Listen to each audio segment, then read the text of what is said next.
Welcome to Where's the Any Key, a podcast about all things geeky and nerdy in nature. Join us, your hosts, Adam and Ivan, as we dive into today's topic, racing games, and our connection to the genre. We'll also take a look at Forza Horizon 5 and the Gran Turismo movie. So grab a drink and a snack as we take a look at the world of racing games on Where's the Any Key. Good evening, Adam. How you doing? G'day, Ivan. Good to hear from you. What's happening? Actually, I've got something interesting for you. I've got an interesting topic for us to talk about today. Racing games. Yeah. Woohoo. Rum, rum, rum, rum. Yes. Actually, before we get into it, what do you call them? Or I guess what does everyone out there call them? Because part of sort of coming up with the name for this topic, I was torn between racing games, racing car games, car games as it was. Just trying to define, I guess, the genre, as it were. Yeah. So what do you call them? What do you refer to them as? Because I know that we're at that tipping point of that genre where prior the older generation might have called it racing car games. We call them races or racing games. Yeah.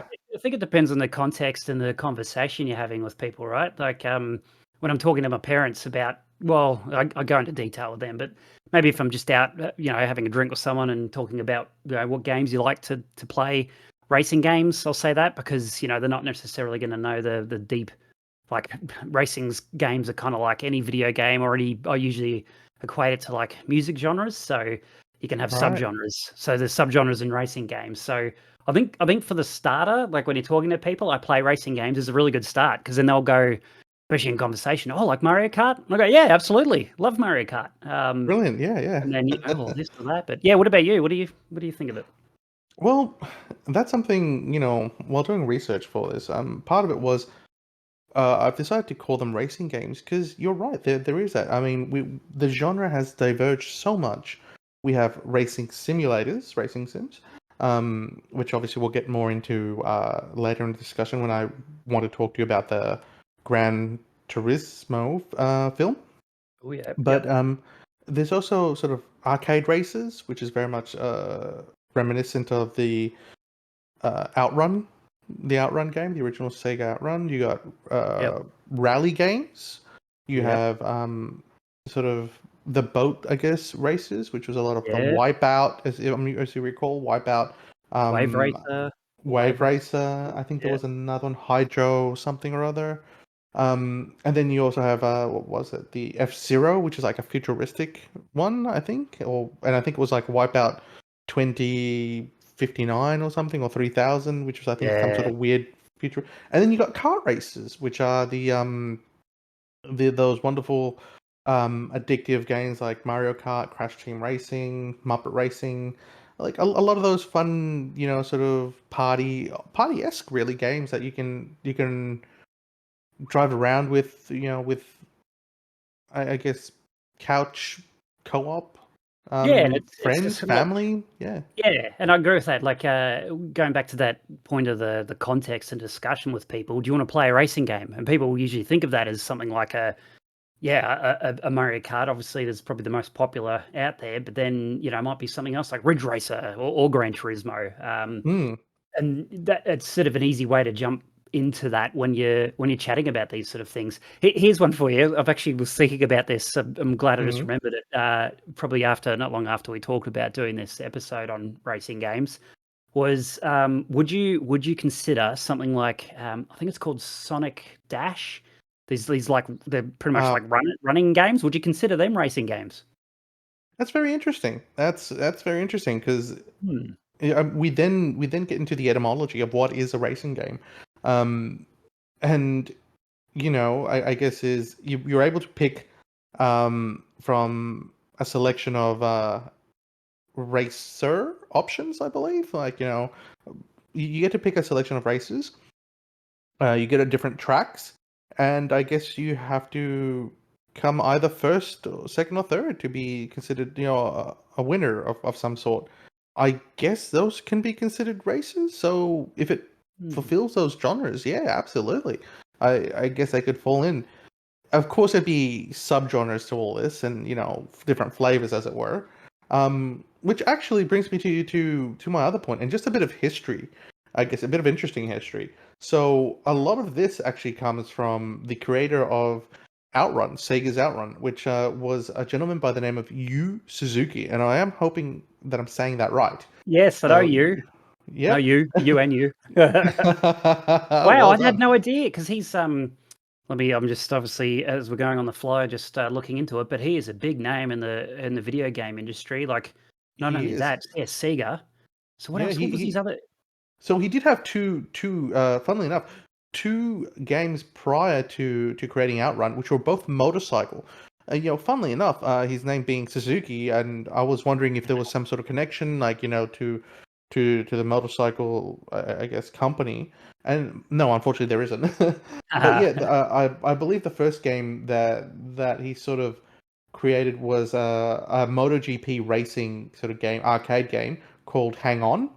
Oh yeah, and yep, and then he created another one, which was a sort of dirt bike racer game, which was Enduro Racer, before creating the iconic Outrun, which he was originally trying to create, I think, a arcade version of Cannonball Run, the I think 1970s something film, um, yeah, yeah. I've Cannonball seen Run. that.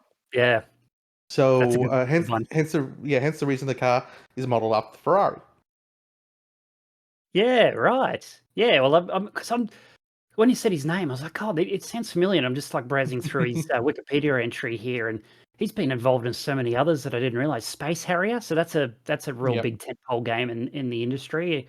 And then he's got, and I don't know how much. Like, obviously, some of these Wikipedia is not always correct, but I'm interested in seeing if there's anything he's created. But of course, once you get a little bit later in your career, it becomes things like director, producer, and whatnot. So I absolutely. don't Yeah, really know how much of a hand he had in it. Obviously, director's a pretty big role, but in terms of like the general creation. But I mean, he's had his hands in things like Daytona USA, so they're the arcade races, and I'd be willing to bet even people that don't play video games much would have played Daytona USA. That's the one you go into the arcades and they're still in there absolutely. today. Yeah, they're great. Virtua Fighter 2, so that's a big one. He's Yeah, huge one for the fighters. Something that I think was originally created to take on Tekken, which unfortunately Virtual Fighter lost to. But yeah. yeah, Oh, something to take on. Yeah, sorry to interrupt. That's the other big one. Shenmue. He's the director of right. Shenmue. So that's the No other big one. kidding. There you go. We definitely have to definitely have to visit Shenmue. I do know more about it, not having played it myself, but I know some tidbits here and there about it. So definitely something maybe to eventually visit. I'd be interested to see the hype behind it. So I guess going back to this really with Sega Outrun. Again, not sure if you played it or you've ever played it at an arcade or saw it or anything. Um, I guess the question is, where did you get started with racing games? What was your first exposure to them? Yeah, good one. So I was thinking back on this, and it was really cool going back through my history, just from memories, of course. Like I don't have a lot of these games anymore, but it probably would have been some sort of an arcade game like Outrun that I would have played, or even Daytona when I was a kid. But in terms of console games, I think look, the first game I may have played may have been something like Road Rash, which is the one on bikes where you've got cruising down Mm, the highway and you've got the weapons knock off the other riders and whatnot. But I guess for me the one I really remember was F1 World Grand Prix on the Nintendo 64. So that was the wow. first racing game I remember loving. That was the I got the 64 for Christmas, and that was Mm. the first game I got. And I remember leading up to Christmas, seeing all the ads, and it was I don't know if you remember this, but it was the ad was a shot of one of the cars going through a chicane, and it had paused, and then you'd see it rewind, and then there'd be a voiceover going, "Let's see that again," and then they'd play it back again, and it was the big You're feature of right. that was the very first racing game that had instant replay in its game, and that was You are right. Yes, I yeah do remember that commercial actually. yeah. So In that was in the far corners of my memory. Yeah, I do. Yeah, so that was the first one I fell in love with. I've got a whole bunch of others here, but I'd like to know where you started. What was your first that you remember? Quite very much like you. I think my first and earliest memory and funnily enough, I guess exposure to racing games was essentially Road Rash. Um, and Right. again on the Sega Mega Drive. So that's the Sega Genesis for any of our non-PAL listeners. So yeah, I do remember playing some of Outrun um on the Mega Drive. I think it might have been a rental. So yes, Mm. yes, that's right, listeners. We're that old. Back when Blockbuster and all the other video stores would rent out games. Was it You Video know, Easy you rented from? Was it Blockbuster, or do you remember the?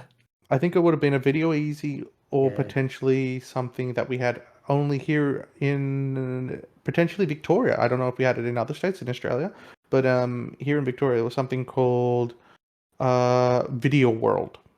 Video Ah, World. yeah. See, Um, I would have been in New South Wales around the time. I remember. Oh no, I'm sorry. No, I did. I got a Formula Grand Prix. It was in Victoria. But yeah, I can't remember. I remember Video Easy was the big one before Blockbuster got big. yes. Yeah. So and Video World was one of our sort of ones here in Victoria. So I remember renting it and playing it. But I think I would have been like five, maybe six. And I remember just looking at the front cover, and it had like I think a Ferrari, and it just looked really cool. It just looked it had this Yeah. really cool red car, and again, I wasn't too impressed with it, essentially because it was just well, to me it seemed like do you know those toys? And we did end up buying the little man one of these, but do you remember those toys that we had where it was essentially like a dashboard and a steering wheel? Oh yeah, yeah, Yeah, yeah. They gave all the kids. I don't know if they still make them, but yeah, I do remember them. Yeah. yeah. Well, they actually do. Yeah, they still. I Hmm. think Kmart still does it. Hmm. And you sort of weave between the cars. To me, it seemed just like a sort of a more high uh, graphic defined version of that, really. Because it to Yeah. me, I didn't it didn't look like the car was moving. It just looked like everything else was moving towards you. Move around you, yeah. And I And reckon I that's sort probably of, how they would have coded it too, because if yeah, that's probably how they coded the game. Like which is you weren't moving in a space, things were moving towards you. yeah, which and and I remember getting I think half frustrated because I was like I did play for it for a while, um, and yeah, the first few crashes I finally got the hang of it, and I was like I want to get to that city. Why is that city not Yeah. getting closer? You're Your already little thinking way ahead. You're like, I'm on GTA style of bloody, immersion here. Come on, give me this get rid of this cheap stuff. You're a visionary, man. You're ahead of your time. Oh, look, my little, your 5-year-old mind was like, why am I not getting close to that city? The sun's going down. I know I've been driving for a while. Why is that city not getting I'm gonna pull closer? over for a drink with my gal who's in the car. Just chill out. It's like, isn't that the finish line? Yeah. But yes, no, it was. So I remember that very vaguely. I remember Outrun vaguely. Road Rash, I had much more of a love and a more deep sort of involvement with and everything else. I remember playing that with my dad. I remember playing that playing I think it was 1, 2, and 3 we played through. Mm. And what I really loved about it, and I'm not sure if you remember, were the I think it really came around in two or three, I remember. But the caricatures of the races, like through the menus when you went to buy like a new Mm. bike or yeah, and there were just these amazing caricatures like of what look what British punks of the 80s would look like. Yeah, yeah. Like the green mohawk, spiky mohawks, and they were just so in your face. And I remember falling in love with those caricatures, just being so cartoony and detailed. And yeah, and obviously getting a better bike and upgrading, and sort of, I guess when you don't come first, you had like that little cut scene where They're all they driving past. Is that what yeah, happens? they all Or drive and you past you, yeah. or your bike falls apart or something. Yeah, God, I Um, remember that. Yeah, this is bringing back. I've just the way while you're talking, I've just looked up the characters, and yeah, it's like the memories are flooding back. Yeah, go on. so those were my initial sort of first few experiences, but I guess my other experiences again that were very vivid. I had an uncle who was into a lot of video games, and I guess he kind of got me started in my covert, or he planted the seeds of the nerd geek culture into me. because he was into like a lot of sort of old Universal movies, the monster movies, and like a lot of old school Atari style video games. But he also bought every new console that came out. And I remember when he came and visited us with a PS1, and I think it was the first time I saw like the first. I could be getting this wrong, but it was like a Gran Turismo game. It was a Gran Turismo style game where I got to know the name McLaren for the first time, and you got to see these circuits and race at night. And yeah, you're right. I think there was some sort of replay after you'd done the race. And of Yeah. course, by then I sort of was half used to games like, um, what was it? The before Burnout, it was called um, Oh oh goodness, yeah. there was one which we had on a PS1 demo disc that we somehow got our hands on, which was called Destruction Derby. It was a Destruction Oh yeah. Derby, That's a classic. and yeah, you saw the car like fall apart as you bumped into the walls. Yeah. And I remember playing this again. I'm going to say, for the sake of it, that it was Gran Turismo, the first one on PS1. Could Mm. not have. Maybe it wasn't. Maybe it was something else. Um, but I remember driving around, and I remember this vividly. I was driving around in a black McLaren. I can't remember what it was. I was driving around this sort of night circuit, which might have been either the Autobahn or some Tokyo circuit.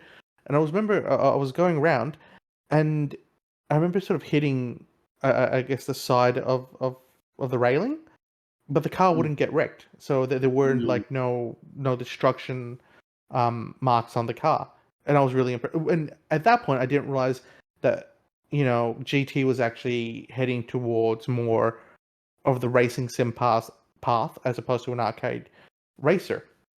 Um, but yeah, and I guess the games I really really fell in love with. Um, and now this is when we had Gone in 60 Seconds. I think had just come out. The Fast and the Furious films were just really beginning. So we're talking Fast and the Furious 1. Yes, that's right, listeners. We're that old. Um, uh, the Need for Speed series. So Need for Speed Underground and Need for Speed Underground 2, I think it was, and Yep. then Need for Speed Most Wanted, which again I absolutely fell in love with Most Wanted. Probably considered one of the best and more significant racing games. Because at that point, I was a little bit older. You know, yeah, I would have probably been like, I don't know, 13, 14 or something. And I was really getting into cars then. I was really getting into the car world and the modifying and imports, and muscle cars, and just learning as much as I could. And it was awesome being able to be that young and somewhat own a car. And I do say that with air quotation marks, because Mm. you would collect these cars, you were able to modify them to the way you wanted them to look. And you'd sit there and be like, one day I'll own something like this and be able to modify it this way and add this to it. You're And gonna it make just, it. You're gonna make it. You're gonna get oh there one yeah, day. I'm gonna make it, mum. Yeah. um, so yeah, I think those were my real first loves. Yeah. I didn't so much get into kart races. Although that being said, on the Yeah. PS1 we did have this really weird kart racer, called I think it was Toon Racing or Toon something race. or other. Motor Toon Grand Prix. Grand Oh, Prix, sorry. was it Motor Toon? Oh yeah, there Motor it is. Grand Yeah, Prix, yeah. I'm just looking it up. I've Yeah, never heard one of or it. two, yeah. Um, Huh. Well, there you go. I wonder if this was around the same time as the Mario Karts, because I mean the big one, of course, on PlayStation was Crash Team Racing. yes, it That was was Crash Racing. I think this would have been one of the earlier titles before yeah, Crash. Um, 94. yeah, so I remember Some playing that just a little bit. for some reason the wiki entry's got like Gran Turismo down at the bottom. You know how you get the little like sources and whatnot. It's got a whole bit there on Gran Turismo, unless this is somehow connected. But that's funny. um, yeah, no, and I remember playing that as a kart racer. But yeah, not really many kart races. It's not really many kart races. It's only after I got older and sort of bought my first Wii, and sort of hung out with friends more that were more Nintendo, I guess, based. console players that I got into Mario Kart. And again, I this is why I always say I'm not that good at Mario Kart, just because I never got Here the come the drifting down. excuses. Yeah. Actually, sorry, just go back on Moto2 and Grand Prix. The reason why it's been Gran Turismo has been referenced is because the director, now I'm probably going to butcher the name here, so excuse me, Kazunori Yamauchi, is the director who ended up working on Gran Turismo. So that You're that kidding. that, that game is a link to Gran Turismo directly. So that's incredible. Wow. That is incredible. Didn't get a very good score from Famitsu though. So, Yeah. No. maybe that's not Famitsu, but it's one of the other Famicom. Again, another one, Shusin scored the game 27 out of 40. So it wasn't really well rated there, but Yeah, look, yeah, I vaguely remember much, if anything, of it. I think I was more drawn in by the characters. It's sort of like yeah, very the colourful. cartoony, yeah, the cartoony characters. Yeah, no, oh, that's crazy. That is insanity.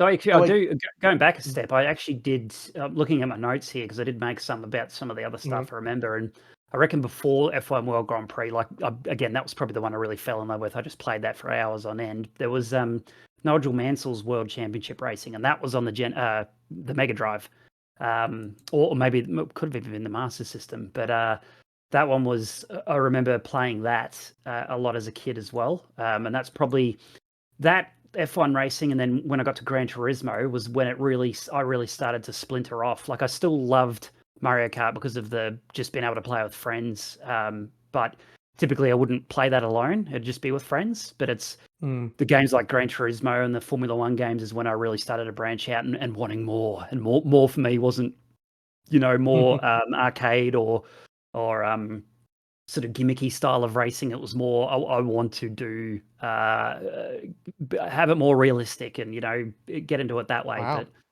But Um, yeah, the other ones like Diddy Kong Racing, that was another great one. you're right. Yeah, that did exist, didn't it? Yeah, you talk about like I love Burnout. Burnout was the one I loved. Need for Speed, I can't remember. I remember Mm, playing that with friends, but I don't think I ever owned one. I did enjoy that, but I can't remember. It might have been Underground was the one I played. But you also mentioned Destruction Derby and yes. Demolition Derby, one of those. Yeah, But Demolition Derby, I think it was. Yeah. I tried to rekindle a love for that because I remember fondly remembering those games, and I wanted something modern. And there's actually I think they're Australian. Let me just check that.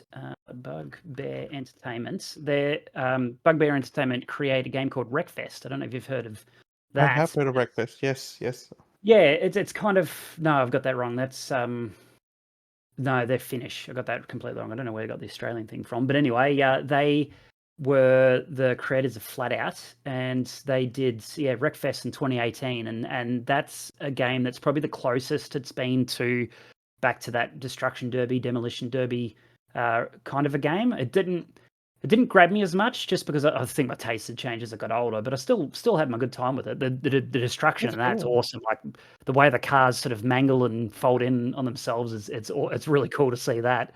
But yeah, That was one of the main I guess parts of it, wasn't it? It was the way the cars would actually crumple after every crash, and sort of seeing mm, how long you could drive it with all the parts, being basically crumpled to bits.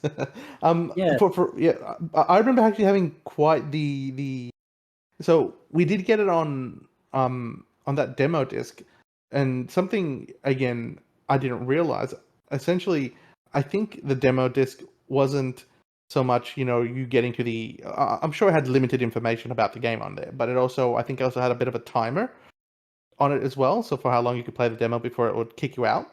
Um, mm, so yeah, you would if I remember first playing it, we were pretty bad at it, and after a few seconds, boom, it would kick us out, or after a few minutes, it would kick us out.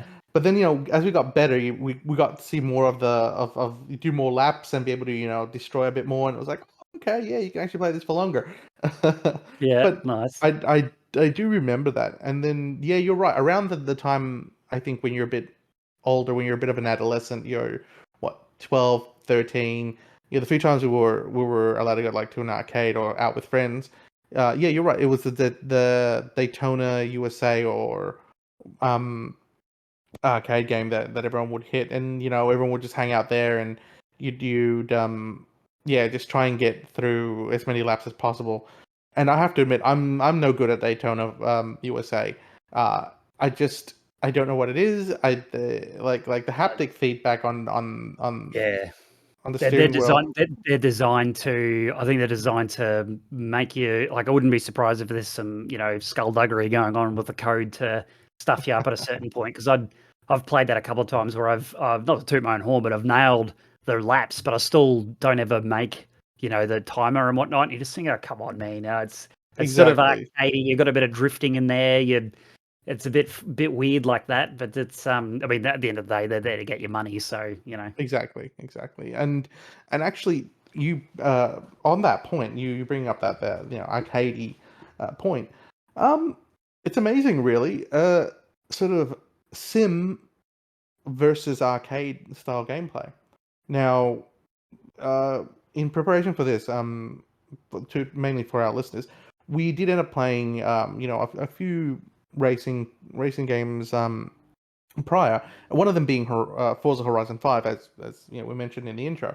Um, and that was something I found quite interesting because alongside Forza, I played what was it? I think Dirt Rally 2.0. Um, oh, nice. yeah, I found Dirt Rally 2.0 fantastic game, wonderful. Yeah. It's so much fun.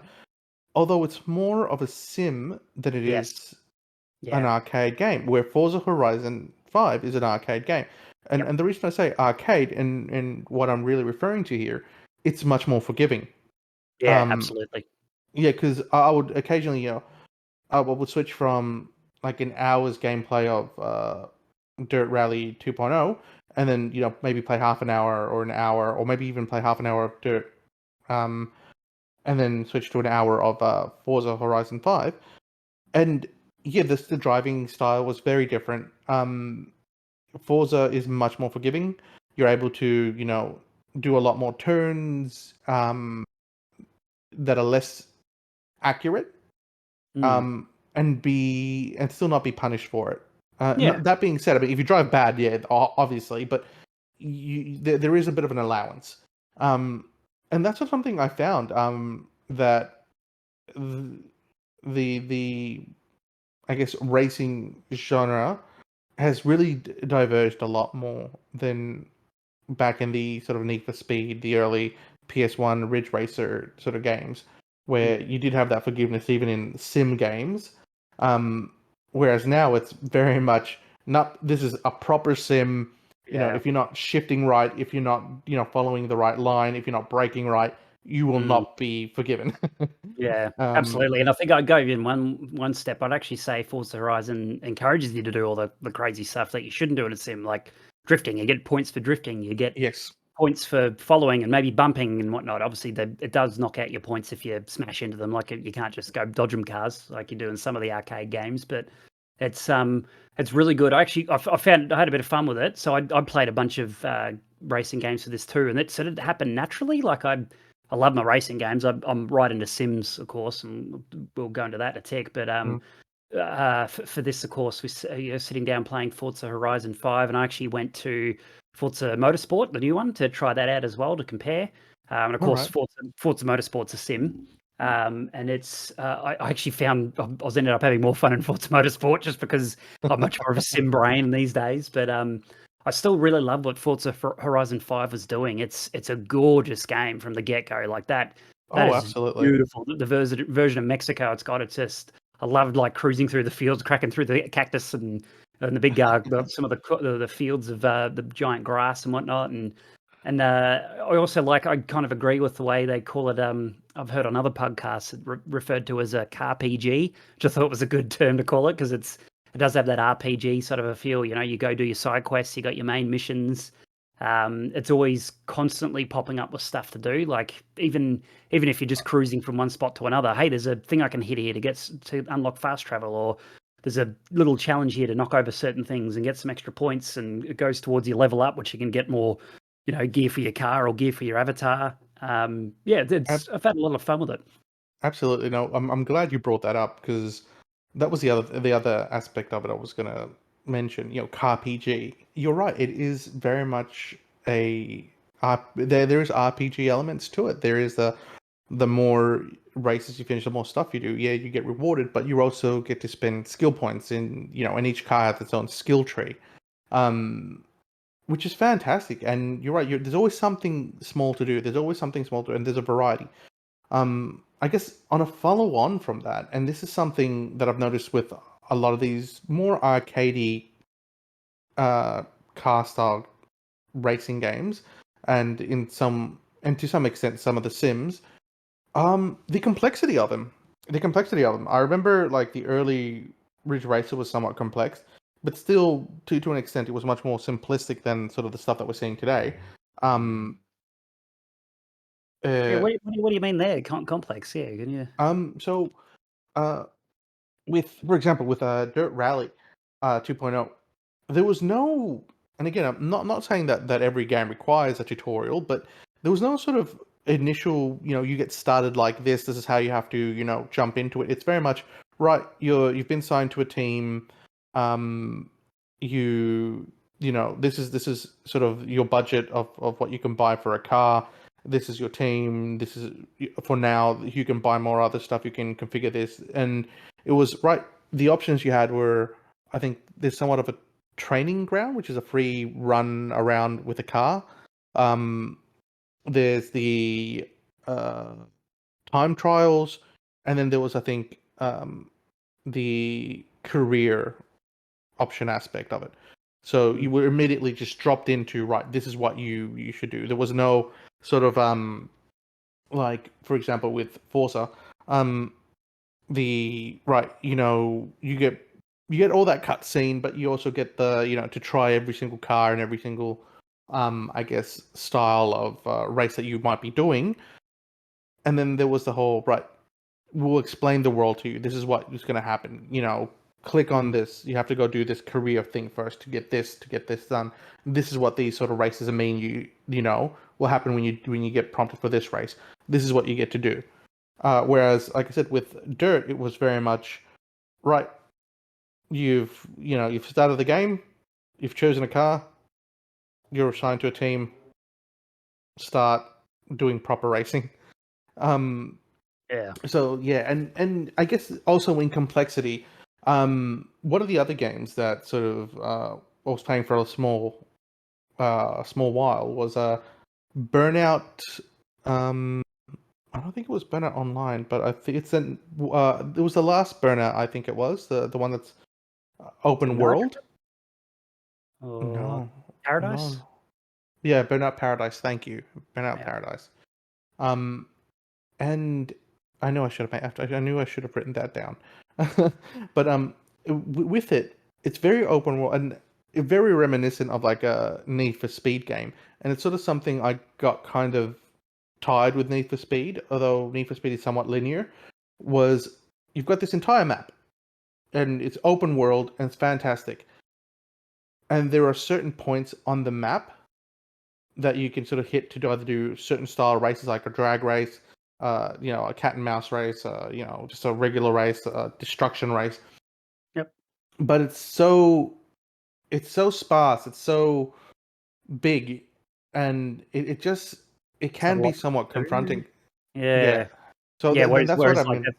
is that what you mean? Like I'm guessing that's where you're going with Forza Horizon 5. It's like you've got, like some of them that I see in my marker, it's like it's 2 kilometers away. Like bloody hell! I'm like, I can't because I just like whatever fast travel. I just want to go do it. But this Yes, game, of yeah. course, you have to unlock it through different activities or story events. But I Y- did like on the way. I'm like, oh, there's a little challenge I could do here, and I'm like, I was kept trying to beat my best slide, so I was like, hanging out, drifting, and like trying to balance the throttle with the turn, and try and get a good drift going on, and I actually found No, it really fun getting to where I needed to go. exactly, because I mean, I drove through the desert and I discovered so many places. I literally just jumped in the Bronco and was like, flying off cliffs to get from like point. I was like, you know what? Sure, I could follow the road. I'm just going to go from point A to point B as straight as possible. If there is something I can't get through I'll have to go around. But otherwise, Oh, and I the rewind time feature, how good's that? That is Like fantastic. I can't, That is I'll do the fantastic. same thing as you, and then all of a sudden I'd hit a road, like all of a sudden a wild rock appeared, and you're like, "Where'd that come from?" And then that's right, I can just hit reverse, and then good, I can adjust for it. That's such a killer feature. That is a fantastic feature. I loved it. Yeah, which again, I guess both style of game, like sim um and arcade style, do have their own complexities in that aspect, as opposed to the simple, days of like Daytona USA, of the original Burnout, of the original sort of style, I guess, Road Rash, where it's like, right, get in, and it's a simple race. You just jump in, you start racing straight away. You don't need much backstory. There's no, not too many options. It's just go in and go do what you need to do. Mm, Whereas, with Forza, it was that. It's like everything is so far away. There's no sort of fast travel style, which again is fantastic because I mean, part of the game is to drive and enjoy the cars. But mm. sometimes you're like, oh, cool, I Ugh, just finished this race and it's up here, and they're like, oh, but now I want to yeah, go do that race. Oh God, I have to drive, 2, 3, yeah. 4 kilometers just to get to it, and like, oh God, that's a pain. So, And like with Dirt, The Sims, where it's, I get that if you're into those simulators or into the yeah, motorsport, you would be more in you tune kind with of the know. simulators. Yeah, you would Yeah, be in the know. yeah, Because I won't lie to you, part of me, look, I've always enjoyed the idea of rally, and when I say mm, that enjoyed, the idea is, unfortunately, I don't really have much of a sporting background. I'm not really a sport guy. mm. I think the most I really do in sport was sort of weightlifting and stuff. And even Yep, then, I wasn't into like the weightlifting culture or world. competitions or And whatever. Yeah, yeah, again, you could ask me who the current Mr. Universe is, and I would have no idea. So that sort of stuff. That being said, like a lot of it for me was um with the dirt rally stuff, was listening to my co-driver rattle off all these, rally yeah. terms, and I was like, I have no freaking clue what you're saying, my dude. I'm Three just, left driving. over crest. Yep, over, and Yeah, I was like, yeah. brilliant, cool. I've no idea what you're saying, but yeah, good on you. Thanks, Yep, man. yeah, thanks, buddy. Yeah, well, just on the complexity thing, because the reason why I asked you that, it was interesting to Mm, hear that, because again, from my background, I'm like, I love The Sims, where I jump in and like, I race this car on this track, go, that's it. And I go one step further, is of course, and I'm sure a lot of sim racers out there do this, is I'll jump into the settings before I do anything else. First, of course, I make sure I usually start things off on graphic wise to see if I can, like, I do everything in VR pretty much. Yeah, pretty much just right, everything in VR with my sim racing, and I start off with pretty high graphics, and then I turn it down to what my GPU can handle. But the other side of that is the racing controls. So some of them you jump into the Sims and they'll have all the assists on. So they're braking assist, turn assist, accelerator, all that sort of stuff. I'll oh turn all wow, that off. I'd try and select something like the one I race at the moment is Automobilista 2, and you can choose authentic. So it's based on the particular car you're driving. So, if I'm driving a modern GT3 car that already has traction control, it's got, I said traction control. It's got ABS, stuff like that. But then if you might go into a car from, the 1970s, you're not going to have any of that. So it's down to you and your driving style and dealing with the car. And for something like Forza Horizon, I had to set my mindset to know this is a game. This is, I mm. know it's an RPG style. It's for the casual audience, and I had to sort of like grip my teeth and bear through all the tutorials because I'm like, I know how to do this stuff. Just let me play the damn game. But you can't deny it was a great way of onboarding, because it did really introduce you to not only the context of the world and the game, but then how to actually drive the car. I gave you tips on that as well, which was really good. But yeah, I mean, I can understand it if you hear like someone like me going, "Hey, play Dirt Rally 2, it's great," and then you jump in and go, "Where do I start? What do I do?" It's like there's so much I can do, but help me. What do I start with? And kudos to you for jumping in, because that's a tricky game. That's pretty highly rated in the sim world, and that Oh, look, has it's VR support. So fantastic. I've played it, and I love it, but I've dipped out. I'm waiting to get a for my rig, I want to get a shifter, so a H pattern shifter, which will also do sequential shifting, so I can lock it into place Mm. and do up down shifting, and then also a handbrake, because I want to do the authentic rally. Oh, plus I want to get I've only got a Formula One style racing wheel. I want to get a round wheel so I can do more of the like drifting turns and rally and whatnot. So yeah, I can completely understand that it's complex. Two different sides of the same coin in terms of complexity there. And the real funny part is, then you've got sort of car races, which are like the whole Mario Kart, Crash team racing and all of that sort of I guess genre, which is something I play obviously with my wife and kid, and it's fun because I get to jump in, but it does also have its own tweaking to it. There is, you do tweak the tires, you do tweak, but it's done in such a friendly and intuitive manner. Oh, absolutely. They do it really well. And that's the first Mario Kart game where I do notice a big difference. There are differences in, like, Double Dash is still my favorite in terms of handling of the karts. I find that I click with that game so well. But they changed the way the drifting worked in Mario Kart 8 Deluxe. But they did do some adjustments with the way you set up your kart. And there are definite favorites that I use because I do notice a difference, but it's cool that it accommodates more styles. I guess my one complaint, and I really understand, it's a party game, it's a fun game, it's a don't take me seriously game, is essentially the rubber banding for me. Like sometimes I will get somewhat far ahead, and You almost get punished for it. I know, Blue yeah, shell alert. you genuinely get punished. I got blue shelled like 2 or 3 times. Yeah, Um, although they fixed that in 8 Deluxe. So the old Mario Karts, if you got two or three blue shells onto you, it hit you and slow you every single time. Whereas I noticed in this one, you got yes. like invincibility frames. So if you'll get hit, if I got hit with a red shell and just before I got hit with a blue shell, it's only the red shell that's going to slow me down, not the blue. So that's good. Oh, it makes me laugh because I mean, a few times I'd be there at the finish line and I'd have one of the other carts right behind me, tailing me right behind, because I mean obviously the game catches up, and then of course blue shell from the back, and I'd be like, come on, No, have you seen at the that clip? finish line. There's a clip of a dude that's leading, and he's on like DK Mountain, I think it is, and I don't know if you know the track, but it's the one where Mm, you go up that mountain, you get shot up the cannon, and you come back yes. down. It's real fun. And then Oh, great, at the great track. just before the start finish line, you've got a little bridge, a wooden bridge, and there's a Yep. like river below it. And there's this dude that you can see, but the camera's like facing him coming towards the finish line. And as Donkey Kong's coming towards over the bridge, he gets hit with like a shell or something like that, and then he stumbles and falls off the bridge, and then he gets placed back onto the bridge, and then someone else comes past and knocks him off again, and then he gets Oh put back down again, and then he gets hit by like a no. bullet, and then he ends up going for first, completely dead last. And I'm just like, oh man, I feel your pain. I think he Oh, ended up that is stopping, like he painful. didn't even go across the finish line. I think the game like only gives you a certain amount of time once everyone's finished for you to go across anyway. But it just look like you could feel the defeat. He's just sitting there like, oh, why do I even try? Yeah. Oh, that's brilliant. That is brilliant. But it's Um, yeah. I mean, I understand your frustrations with that, but it's part of the fun with that game. I don't mind. it Like I don't is. really. I used to get really competitive with it. Now I'm just on for a laugh, and it's if that You are happens, I'm like, right. oh well.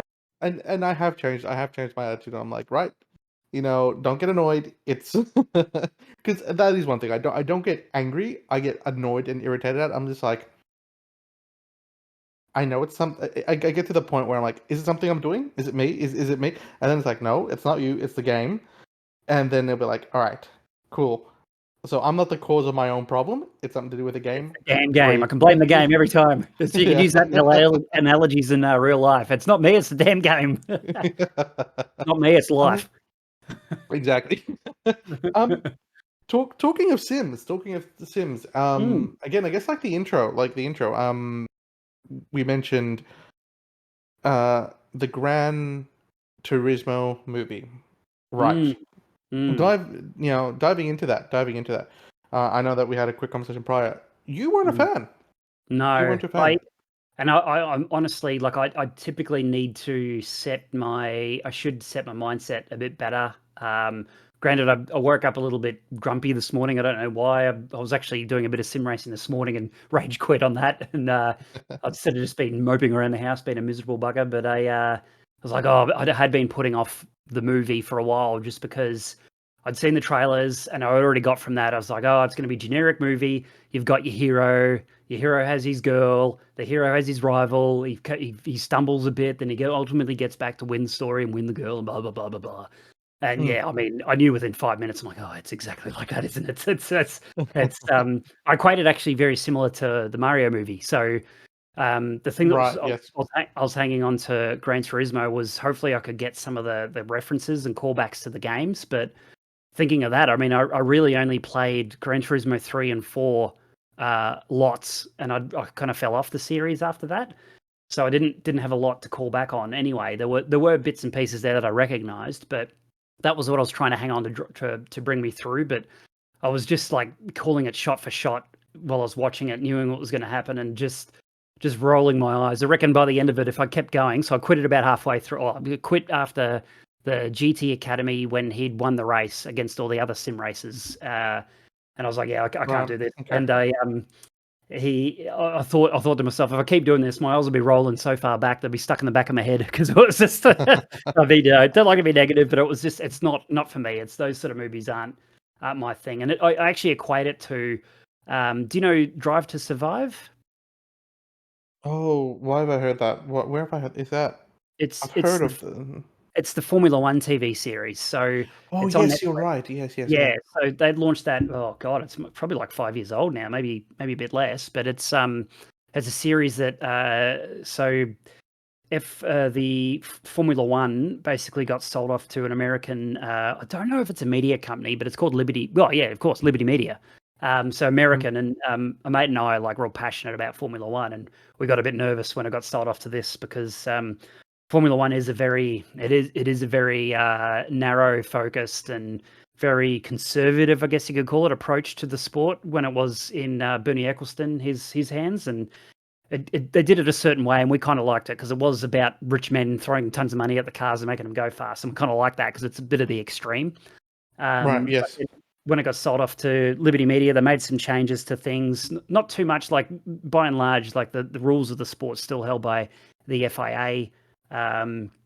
organization, so they've kept it largely good in terms of racing and technological advancements with the cars, but Liberty Media wanted to bring it to more audiences, which rightly so. They own the IP in terms of a sport for marketing sake, and being a media company. So they made this sort of series, and it's kind of like a dramatized version of Formula One. So they actually have the crews go around, as in the camera crews and the audio guys and whatnot, go around and actually record the teams doing their things in the paddock and then in the garage and whatnot, and they interview them and whatnot. But they really ham it up, like they try and bring drama into it when there's no real drama. So it's almost played out like a reality TV show.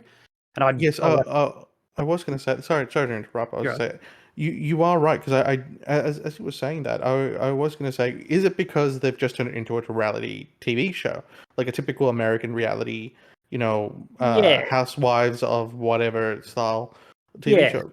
The Um. first thing that set me off, and I'm sorry, we'll get back to the Gran Turismo movie in tech, but the Mhm. first thing off was the intro they use. So the modern cars are V6 turbocharged engines, and they've got the exhaust goes into an energy recovery system to charge the battery for the engine. Well, they call it what do they call it now? The uh, power unit. So it's the internal combustion engine combined with the battery, basically, and the energy recovery system. Incredible technology, like all that heat and whatnot that's coming through from the exhaust feeds back into a system to feed the battery, which is charge the battery while they're racing, which is incredible technology. But it means the sound would suffer. So when 2014 the rules changed to bring these turbocharged engines in with the electronics, the sound completely changed. And we used to, like you talked about McLaren before, and we used to affectionately refer to the McLaren as the McLawnmower when it first came out because it just sounded like a lawnmower. It was horrible. Oh, that's horrible. The old cars screamed, like you could hear them from kilometers away, and they were incredible to watch live. But I digress. The point was, when I watched the first episode of Drive to Survive, in the intro they had the old sounding cars, but the graphics, the video was the new cars, and I'm like, well, that already is a negative mark to me because they're trying to zhuzh it up when it's like that isn't reality.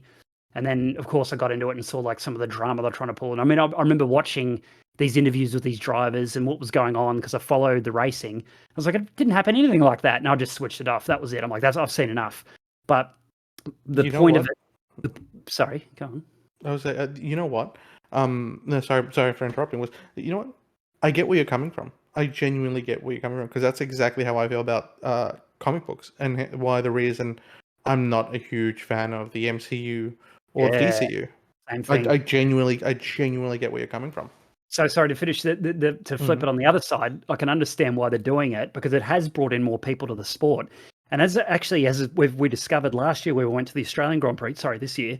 Um, excuse me. Was the facilities have been vastly improved. There was so many more bars. There was so many more food around. There was better grandstands. There was more portable toilets, and we kind of went, you know what? If it's a bit of a trade-off for, that sort of series and getting people in that are sort of casual fans to keep this around longer, like we've now got up till 2035. I mean, okay, whatever. As long as I don't have to watch it, they can do that thing in the background. Like, good on you. So, having said all that, going back to the Gran Turismo movie, that was kind of what I was seeing there. I was like, this is a really dramatized version, and I looked up about Jan, the young driver who ended up he had a pretty successful career in motor racing. Like reading up about that, and a lot of it was just dramatized. And then again, bringing it back to my mindset, it is a movie. It's there to entertain, and it potentially did it well, which I want to hear from you. But for me, it was just like it was just to me, I just couldn't handle it because I know that isn't what motor racing's about. But yeah, what did you think of Gran Turismo? Well, I was gonna say I actually enjoyed the film. I did enjoy the Hmm. film, but here's the thing: I'm not a Formula One fanatic, or a fan. I know very little about Formula One. Like, again, I couldn't name a driver. Um, Even a classic one? Can you remember? You surely know the um, big one. S starts with um, S. Schumacher. Yeah, there you go. Yeah, the Yeah, greatest. and what's one of the current ones? Lewis Hamilton, if I'm Hamilton, not yeah. Well, Yep, he's Hamilton. technically the greatest at the moment in terms of record. Well, Max Verstappen's starting to break a lot of records, but Lewis is. I think Schumacher's still got.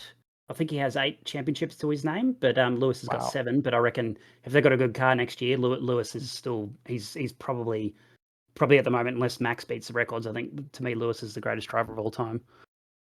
That's amazing. No, that's genuinely amazing. I will, before, you know what, before I get into, I guess, the tangent I'm going to go off on, with regards to tradition and everything else. Um, Getting back to the GT movie.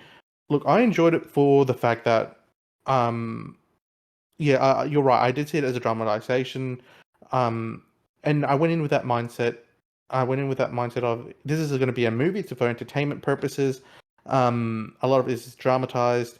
They're going to put in some crappy drama and sort of just really inflate the story. Because you're right, I did do a bit of reading before I actually watched the film.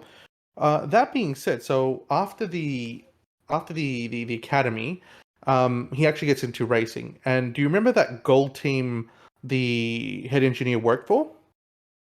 Was that David Harbour's character?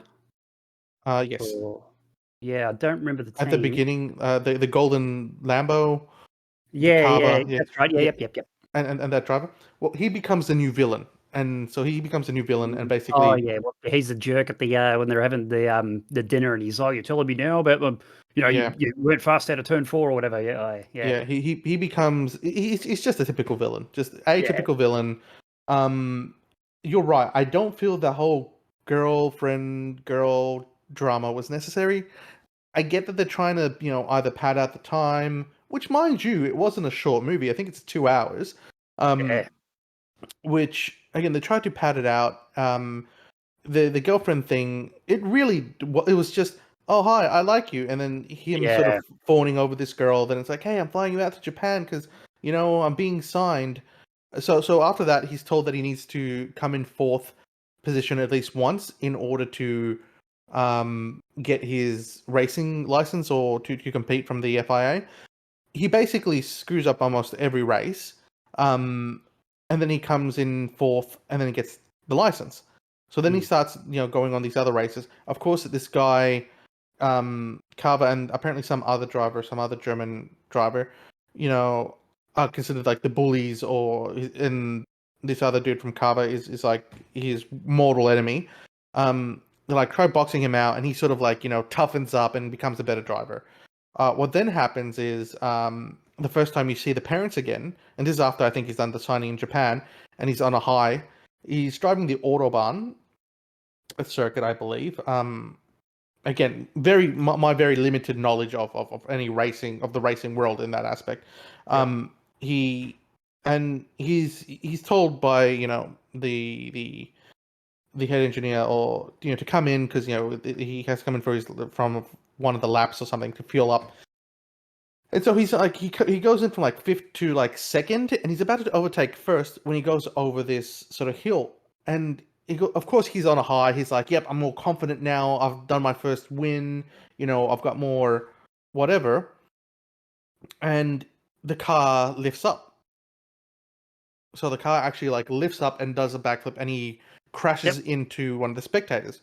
Which Oof. apparently this is part of of his real life story. Yeah. Okay. Um, and of course this is the one time, like in the movie, like the one time that these parents are watching. So the mum, Jerry Howell, credit to Jerry Howell, um um because again, for a Spice Girl, she can actually act. She was actually quite, for the very little that she was in there.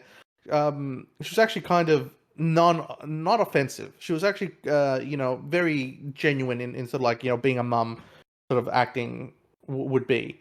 So she was quite Mm. enjoyable. So yeah, she they're watching, they freak out. He survives, obviously. Um, but they both, Orlando Bloom's character and I forget the name of the other actor, but the master engineer, head engineer, basically tell him, "Yeah, you crashed and you killed a spectator." And they're like, "It's not your fault. It was an accident. It was an accident. It's an accident." Uh, Wow. yeah, and he like freaks out and says he doesn't want to, drive ever again. Yeah. Don't blame him. So yeah, That's real. Like I'm reading the Wikipedia entry that actually happened, and that was at yeah, the Nürburgring Nordschleife, which is a classic track. They call yeah, it green. Nuremberg, yeah, Yeah, Nuremberg. green hell, and that's why they call it that. Yeah, and so yeah, I think Orlando Bloom says that as well, because apparently everyone takes off there or whatever, and says like, "Look, it was free condition." So anyway, he's like completely in like shock beside himself, like, and doesn't want to do anything. Um, so yeah, the head engineer has an encounter with the Carver dude, who's like, he should have stayed in sim racing or something, and like they meet up in the bar, and he's like, and you should have stayed under the hood as a mechanic or something. And so he grabs him like by the chest but doesn't do anything, and then he sort of has a think, and then he goes and gets uh gets this Jan character, and so he takes him out in this. Look, I gotta say, the what's it called, the brand placement is fantastic, because he takes him out in this Porsche. I think it's a GT3, and takes him out to the Nürburgring and everything. And what happens? Oh yeah, he tells him why he quit racing, and it turns out that he was driving in Le Mans, and he saw this driver twitch, and they crashed, and he was like the cause of the crash, and the driver Mm, died, and basically the same story. So he turns around and says to him, "Right, you're gonna finish your lap, because if you yep. don't get back in the car and drive now, you never will." You sort of that whole third act pick me up story, sort of Mm, thing. The coach, mm. "Come on, bud, you can do it." Yeah, And so he yeah. does it again, and I think, I don't know, a couple of days pass or whatever. And Orlando Bloom's character is like to him, "Oh, okay. The good news is the FIA has, cleared you. But Carver, which is a golden Lambo guy, Mm, they're basically uh, they want a what's the word, they want to get you out. They're voting to get you out of mm, the actual sport, because you're a sim driver. You're a danger to everybody else.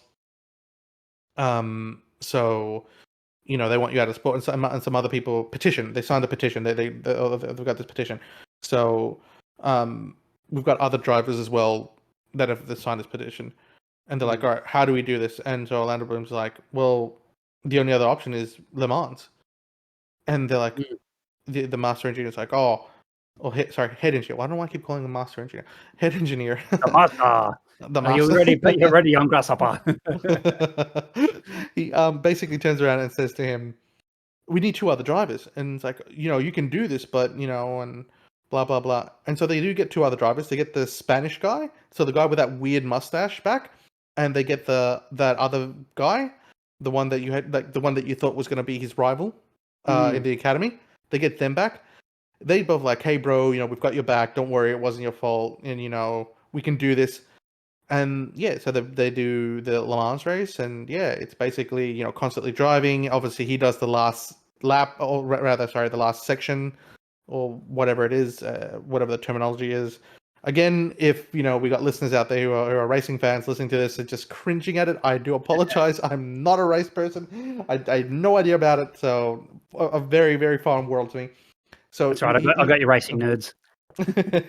so he does that last section because, and of course, to add tension and drama to the film, the previous guy who was racing was what's the word, seizing up or whatever. His muscles were seizing up, so he like dropped a few Mm. places. Mm. And of course, if that wasn't drama enough, as he gets into the car and everything, so he dropped from, I think, fourth to fifth or third to fifth, and then that's when they came in for the pit stop. And of course, that wasn't enough, the guy who was changing the tire, uh, I think one of the bolts or one of the nuts like falls out of his hand and just like almost rolls onto the car, and so he loses another like five positions. And it's Mm. like, oh my god, where's the other piece? Where's the other piece? And so the head engineer grabs it and just like screws it in, and goes, always carry a spare. And so he drives off, and the guy's like, all right, I'm going to win this for us.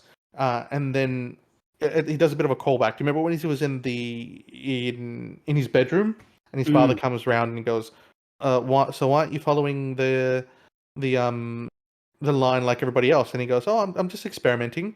Yep. He basically turns around and says, it's inefficient. He goes, the game is programmed that line inefficiently. There is a Mm. more efficient line. And so of course he catches up, and he's like basically, you know, head and head with the golden Lambo Carver guy. Um oh, sorry, something I completely forgot. So when they do the Le Mans race, at the beginning, he the other German guy that apparently was considered the bully, I forget who that other driver was. As they're Michael driving, Krum. I think Krum, yes. Yeah. Um, basically, he, uh, he he tries to overtake him or something, but the guy in front of him, so not Jan, Krum, basically has to brake short and Mm. crashes and goes up in flame. And Yeah. so that gives, Jan PTSD over the crash that he had, Yeah. and he's freaking out. And so what the head engineer guy does, he's like, he plays his Kenny G song over like the comms, or like the headset radio, whatever it is. Yeah. And that snaps him out of it, and it's like, oh, you angry? And he's like, yeah, I'm mad. All right. It's like, all right, cool, go get mad and win. So again, very dramatized, very much. Yeah. I rolled my eyes. I was just like, oh my god, really? You know, PTSD doesn't work like that, but whatever. Um, so yeah, so the head to head, and of course, like the at the end of Academy, he wins by nose and blah blah blah, and he gets up to the podium. The girl he's interested, is there. He kisses her. His whole family's there. Blah blah blah. His And dad so that ends. forgived him for doing it. He's, oh yeah, you did well. You did me proud, son. Oh Bit yeah, like, they did have a touching moment prior. The dad rocks up and he's like, "Oh yeah. look, I'm sorry, I didn't support you the way you should have been supported." Which again was something I was like, you know what? No, the dad's kind of being realistic. That's a realistic dad character. The Yeah, it was. It whole was it was played up a bit, but it was still, yeah, yeah. yeah. I mean, I've been through that discussion with my dad. Like, what are you doing? Likewise, Sit around playing video games all the time, and he had a point. yeah, Got out and get a job and whatnot like that. But it's yeah, it's a part of that whole feel good story, and I mean it does have exactly. all those vibes, and that's what I mean. It's purely because I'm looking at it from a lens of well, this is how nerdy I got, right? So they Mm. when they were doing when they held the sim drivers there, breaking them into racing in the GDRs, they they said they're at Silverstone, and they weren't at Silverstone. so they so yeah, I saw the track and I was like, I was trying to figure out where I was. I haven't actually looked into it, but it kind of looked a bit like the Hungara Ring in Hungary, and a little bit of maybe another circuit in Japan. I'm thinking of maybe Sugo, but it was, yeah, definitely not Silverstone. They had like all the markings out. I don't even think the main straight was. I could be wrong there because I'm not as super familiar. It's not one of my favorite circuits, Silverstone. I know, come at me, racing bros, but it's a very flat circuit. There's a little bit Right. of elevation here and there, but in terms of the elevation you could see in that scene, it's like this definitely ain't Silverstone. So that was a level of detail I was looking at. I'm like, oh god, it's just really grinding my gears, man. But No, I no, mean, no. because so sorry, was Jerry Halliwell the mum in Yeah, that? yeah, Didn't yeah. even It pick it was. up. Because so she's another thing, obviously, well, Ginger Spice. She's married to Christian Horner, who's the team principal of Red Bull Racing in Formula One. So No, no kidding. yeah, so you see her quite. I see her quite often there, and she's obviously supporting the team. She loves car racing too. She's always out there with them. And I was actually looking before. There's not parasocial or anything, but I was saw a photo of Christian Horner out with Jerry and Daniel Ricciardo. So you might know him. He's the Australian Formula One driver, Yep, yep. and it might have been his trainer was there, and I think Daniel's girlfriend was there as well. And there was a photo of them on the beach somewhere. So just a quick side note: Daniel's trying to get back into Red Bull, basically, which is the number one car at the moment. So Max Verstappen won this year. They got the fastest car by pretty Mm. much by far over the rest of the field. And Daniel sort of made career choices that didn't work out. He dropped out of Formula One for a year. He's coming back through now their sister team, which is AlphaTauri, which is changing into another team name next year. But he's trying to make his moves on the second seat. He's already been Max Verstappen's teammate, and he's going to try and make his way back in there. I think he will end up being in that car again, maybe not next year, but the year after. But yeah, it was just it's cool. Like I see Jerry quite often, but I didn't even register that was her in those opening scenes. So there you Oh go. no, I picked up Shay. I'm like, is that Shay? And wife was sitting there like, oh yeah, it is. But so here's the tangent I was going to go off on before. Yeah. With regards to sort of Formula One, I guess, and I guess to all the racing fans out there, feel free to, I guess comment on or leave a comment or whatever. Tradition over, I guess, bringing in new blood.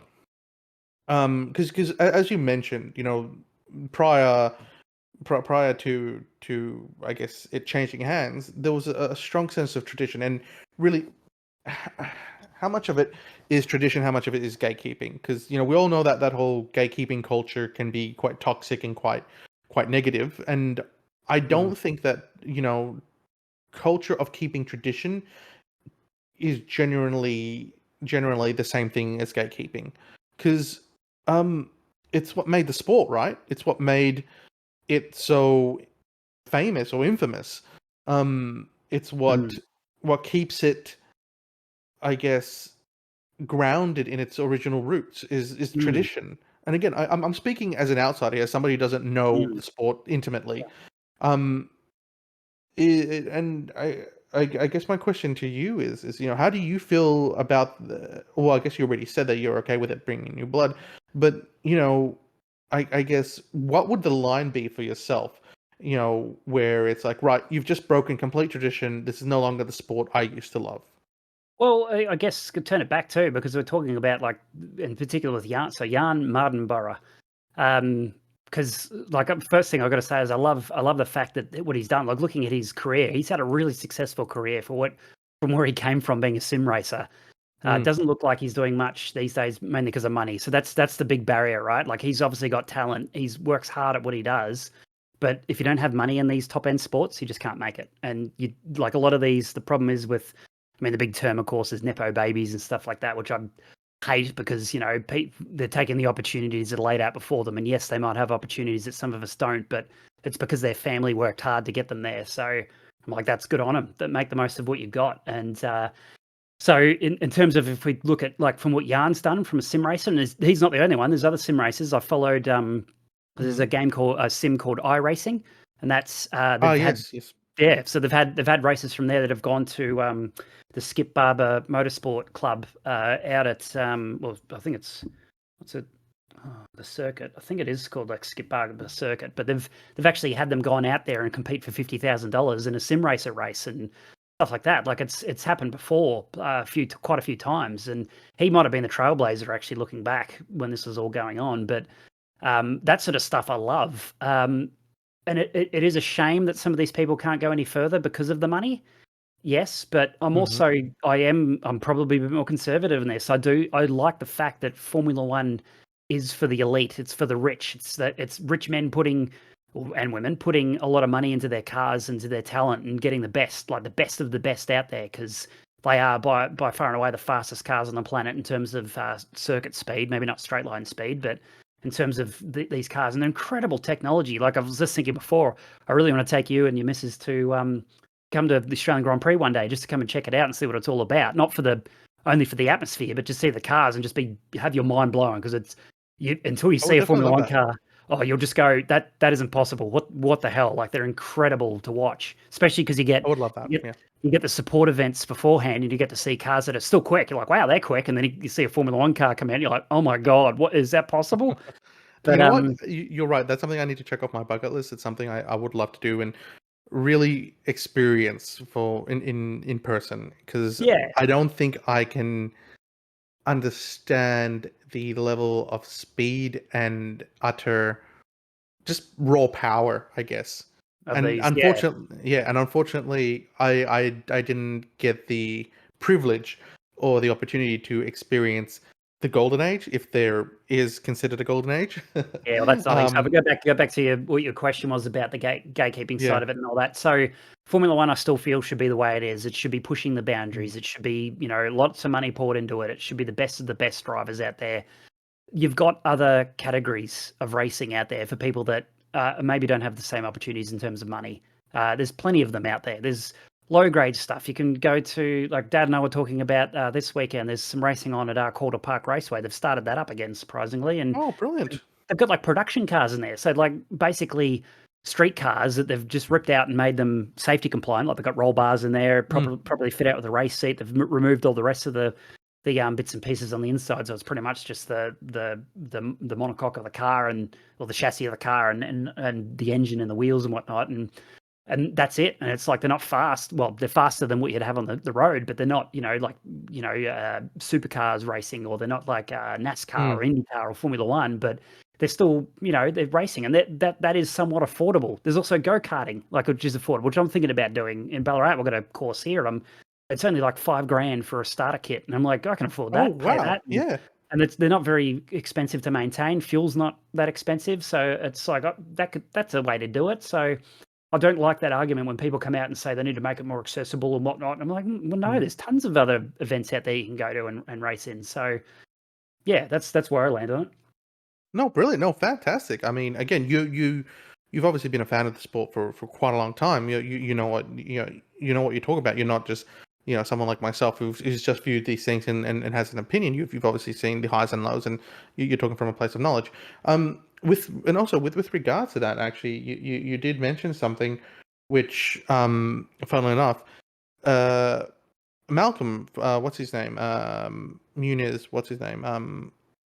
Freddie, Oh, Frankie. Frankie from old Frankie Muniz, that's right. Yeah, he's yeah, actually a what's it called? A NASCAR driver. that's right. Yeah, he did that for a bit, didn't he? I don't know if he does He's, it much he, because he's got a disability, hasn't he? I think he might have, but no. Apparently, he's back into it. So yeah, he's back into it again. Yeah, because he did stop for a while, but I think he's back into it. Yeah, So racing. Here yeah, we go. Yeah, he's in. yeah, Yeah, God, man, that's cool.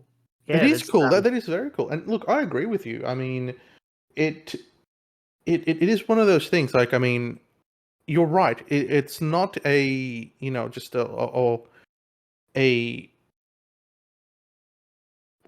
only sport. Like, then there's not a monopoly to Formula One. I think there's also F2, F3, or yeah. something. Also, you need a lot of money in those, but there's feeder series like that. Jan, he, Yes, he he competed in the GP3 series, GP2. So they're like European ones, the FIA Formula European 3, Japanese Formula 3. So there are other entries points to get into Formula One. Absolutely. yeah. So exactly, and look, the reality is, and here's me.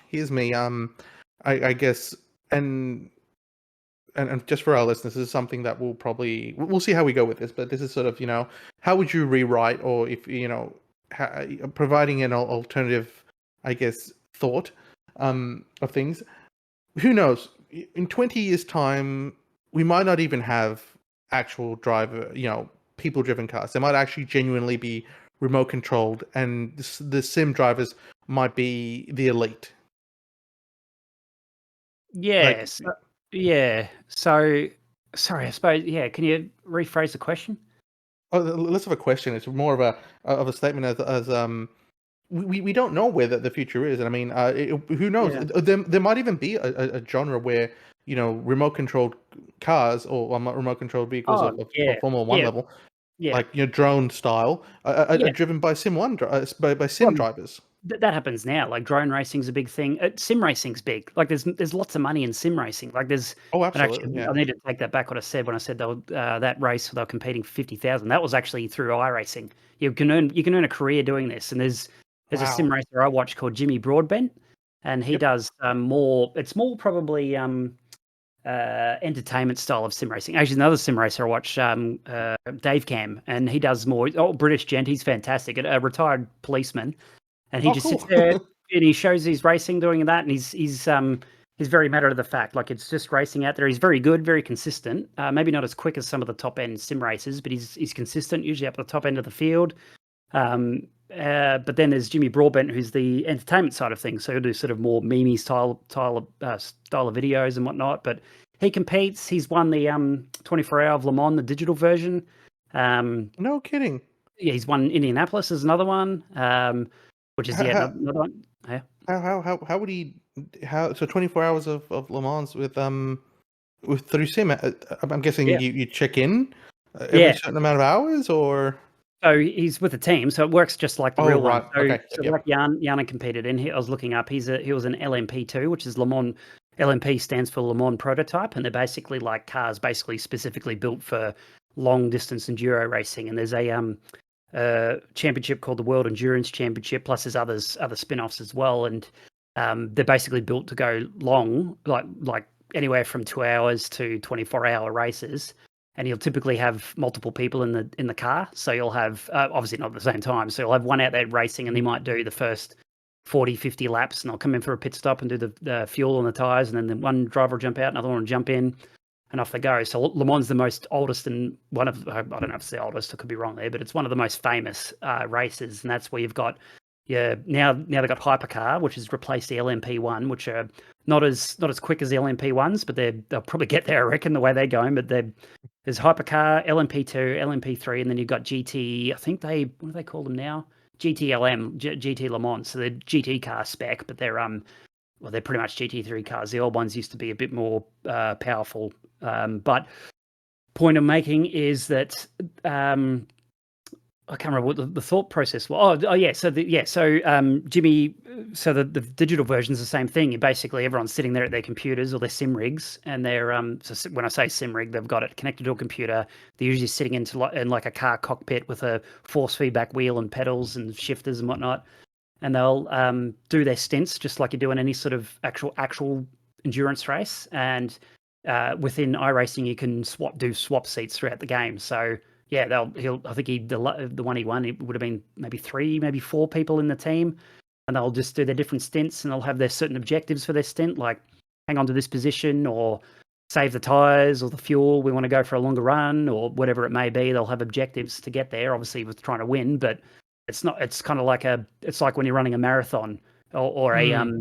the long distance running with a team is you've all got goals to get to. It's not just go fast as you can. It's like, this one might be not as strong as in running, so they need to maybe just go for set a pace and then whatnot. Same thing in cars. Like someone may be a bit, they might be a bit harsher on the tires because of the way they turn into the corners. So maybe we'll let them but they're really, really quick. So maybe we'll let them do the first stint and the last stint when they're racing at the end. So yeah, Yeah, right, right. there's a whole world in there. Like you don't need to have sim racers jumping into the real world. The possibility's there, but you don't have to. Like Jimmy Broadbent's making tons of money, and he actually, just a side note with him, he's actually ended up going into a bit of racing. He got as a part of he got into one called I think it was called the Brit Car Championship, and he raced in a prototype car called the Praga R1. And that was really cool watching him that. And I think they ended up winning the championship, or he got second maybe. But Oh that's wow, that's that is that's really been good. that's been incredible to watch as a fan, sitting there watching his videos, and here he is actually racing a real car. And of course, he's gone back to sim racing because he can't afford the constant money. He's obviously making enough money in sim racing to do it as a job, but he's not getting enough to funnel it into a car because that's when you need Really. Well, hmm, how should I put this? Well, you're right. I guess that is the main drive of Sims, and again, not just talking racing, of a lot of things. It's being able to do, I guess, something that is either exclusive, either something that is kind of very either space consuming or financially consuming. Because again, yeah, you're right. I can see that with a lot of like farm sims or um certain not to go too far, sort of with what's it called, Magic the Gathering, Oh, like yeah, yeah. getting, yeah, Big yeah, tournaments of that. yeah, yeah, like you put in a fair amount of money, but Mm, and also you need a space to keep the cards, but mm. through again through the simulation version of it, you can get a whole bunch of cards and it's all on your phone or all on your PC. Yeah, It's and yeah, it's the I think the point is the barrier to entry is quite low. Like, you can yes, obviously, you would have played Forza Horizon on your, controller, and I did too, if I'm honest. mm, I could have connected up my, I've got a, collapsible cockpit here, and I've got it, obviously a force feedback wheel and pedals and whatnot. But that's really um, cool. yeah, the way I've got my setup is it'd be a bit awkward. Like, the screen would be quite a fair way away, and God, man, once you go into VR and sim racing, you never look back because it's like you're actually in the car. It's incredible. But yeah, the point is the barrier to entry is quite small. You just have a controller, a computer, or with obviously the beauty, and this isn't a sponsored bit, but the beauty of Game Pass is you could just sit there and download it, play it for what, 11, $12 or whatever it is for the subscription, and you can jump in and get going. And I mean, it enables now kids. I'd imagine kids these days, to be a far more majority of them wanting to do sim racing as a career rather than actually jumping into a car, because you don't have to worry about costs. You don't have to worry about injury, all That is the very stress true. involved with the travel and whatnot. You sit there, you just turn on the computer, and off you go. And but yeah, and the other side doesn't mean to say that the others, the big kids out there dreaming of doing it, and they look at people like Jan, who's an absolute beacon of shining light here. Of he's someone who was a kid that sat there playing Gran Turismo, and he's got into racing. Like, he's had a great career. Looking at he's had 40 starts in racing, and that's, how could you ever imagine to do that as a sim racer? That's incredible. No, again, you're 100% right, and it's something that it gives hope. You're right. It does give hope to a lot of you know, I guess kids out there. Aside from kids, I guess a lot of young people who potentially, want to pursue a career. There is this alternative. There is, an ability to get into the, I don't want to say industry, but potentially get um what's the word, into the sport one way or another. There's other avenues, there's other venues to get into it. Yeah, absolutely. Was there anything else you wanted to touch on there, or shall we have a quick break? Uh, let's have a quick break, I say. No worries. So yeah, in so here's something that I kind of wanted to go back to actually, Yep. was with the original sort of Outrun, the Sea Outrun. With these, what what I really wanted to talk about was the influence it had over the racing games in general. Like Mm. the the way it was created, the way it was I guess made, and some of the features that we still see today. For example, one of the features that was quite I guess innovative or different was that Outrun had a changeable radio. I can't Ah, remember how. Yeah, believe it or not, which we're seeing now in a lot of games like your Forza Horizon 5. You could you can change the radio station to several other games. wow. Need for Speed, a lot of goodness me, it made even a crossover to. And again, I don't see this as a racing game. I see it more as, I guess, I don't know, some form of crime simulator. But Grand Theft Auto, Oh, yeah. Okay. yeah, Yep. the changing of the radio station when you're in a car. Like a lot of these things were seen in what's it called? Sega's Outrun. And the way it was sort of built, it was created by a four-man team, like for visuals, sound, and music, as opposed to and then the GT movie did do a bit of this. Um, they showed at the beginning, the laser, what's the word? The laser, 3D lasering. Sorry, the 3D Mm, lasering of a lot of the car models, the amount mm, of microphones they had for cars, the way they're revving yeah, cars, the way they're um meticulously going over all the courses and everything else, and in different conditions. Um, just think that that obviously Outrun wasn't the first racing game, but I guess was the first commercial one, to have commercial success. Um, mm, it, to go from a four-man team to you know the high-tech laser capturing technology, the high fidelity of these cars, the wheels on tracks on in different conditions, the mm, sounds, everything is just ridiculous. I mean, humble beginnings incredible. to where we are now, and it's fantastic. I mean, we're being immersed in this world more and more each time. Um, Yeah, which and I is mean, they were the games then were just that. They were games. They were just let's do a car game, and it was yeah, Outrun, of course. Let's do. There would have been other stuff like on the Atari. I'm assuming where you have similar sort of setups where it was maybe top down, a couple of a few pixels and whatnot, and this would yeah, have been the evolution of that. But then yeah, you're right. Going from something like that that's just so simple, made by four people, obviously really popular, really done well, to the level. I'd imagine people like Yu Suzuki, and then I forgot the other dude's name who was the director on Gran Turismo. But I mean, they would have all had that dream of, oh, one day we'll be able to put these cars into something that we can play on a TV screen, and it's just like we're there. And I mean, look at us now. I mean, we still haven't reached the pinnacle. I mean, the closest I've got to getting back into Gran Turismo has been GT7, because that just looks gorgeous, and it's got VR support, so I got excited about that. The downside being, of course, you have to fork out for that PSVR 2, which already got a couple of VR headsets on PC. I'm not doing that again.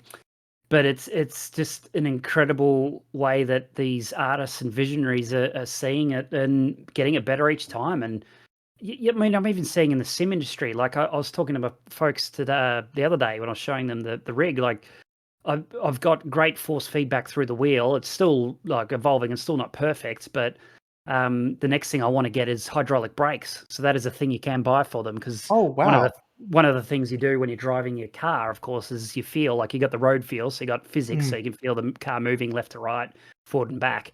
But then you've also got the brake. You can feel when the brakes are biting, and how much to put on, and you'll know mhm. if you lock up the tires. If you put, well, most cars are ABS, but you know what I mean. You're when you're pushing too hard on it, and it'll start engaging the ABS, and that's a really big thing in racing as well. At the moment, we've kind of got to guess. We do have sort of systems at the moment. Like I've got a spring in mind with a rubber stop to help with some of that feel, but it doesn't really emulate the way cars actually behave when you're on the road.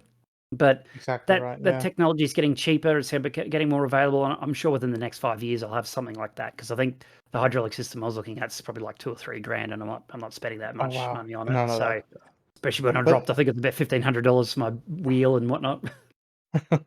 well, no, but that's amazing. Like you said, I mean, what? Let's go back 5 years. Well, okay, maybe not five. Maybe let's go back 10 years. Mm, Some of that stuff was almost inaccessible, if not, yeah. non-existent. So you're right. It is getting cheaper. It is getting more accessible. It is amazing. And the one thing, I guess, touching on on Forza and I guess GT7 and a few of the other games out there, is how it caters to every aspect of car culture. How it caters to Mm, the race car driver aspect. Again, all these F1 style sims or racing sims. The photographer aspect of it, because mm, a lot of these games do have that photography or photorealistic um I guess aspect to them, where they I know with Forza, um there was this option to go find something in the desert and actually take a picture, and you literally have to position the car, make it look good, and everything. But after that, you were able to take pictures wherever you wanted.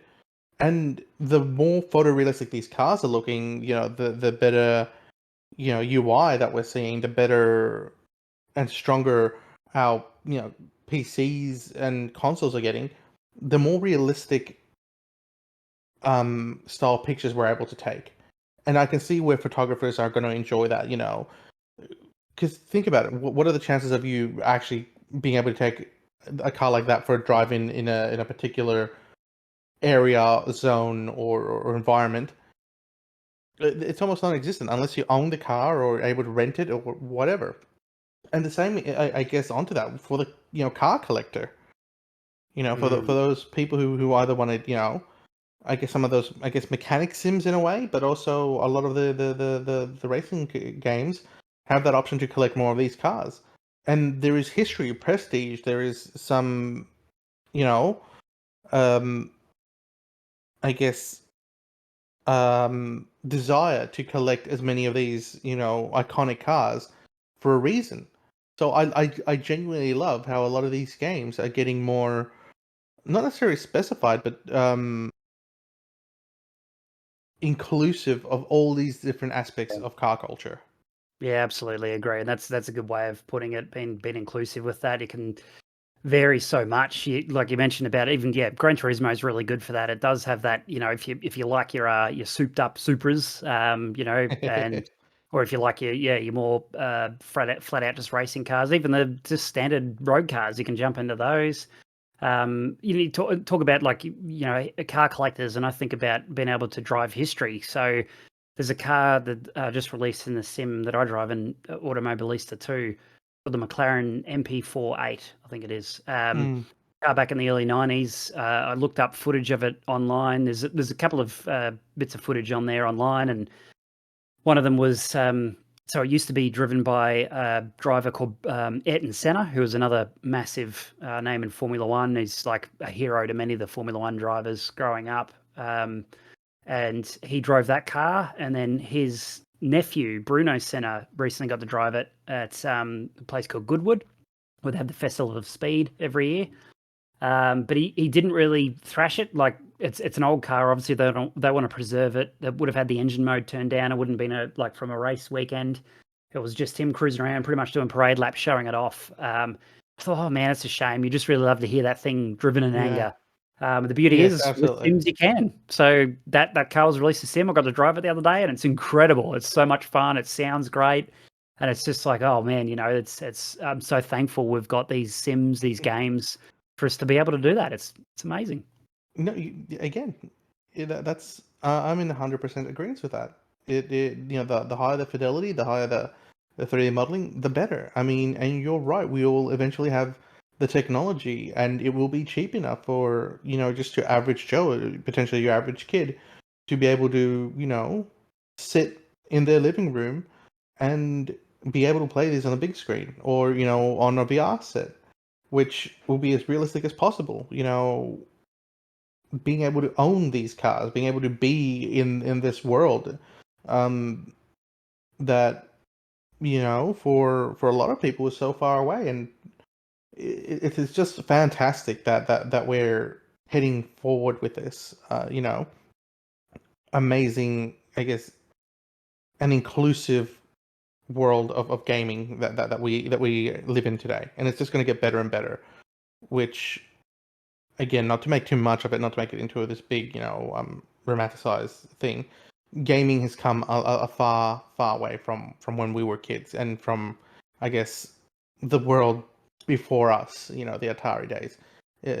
This is amazing. I mean, and like the GT film showed, I guess, or tried to portray it's something that can cross over into the real world, and I absolutely love it, and I'm all for it.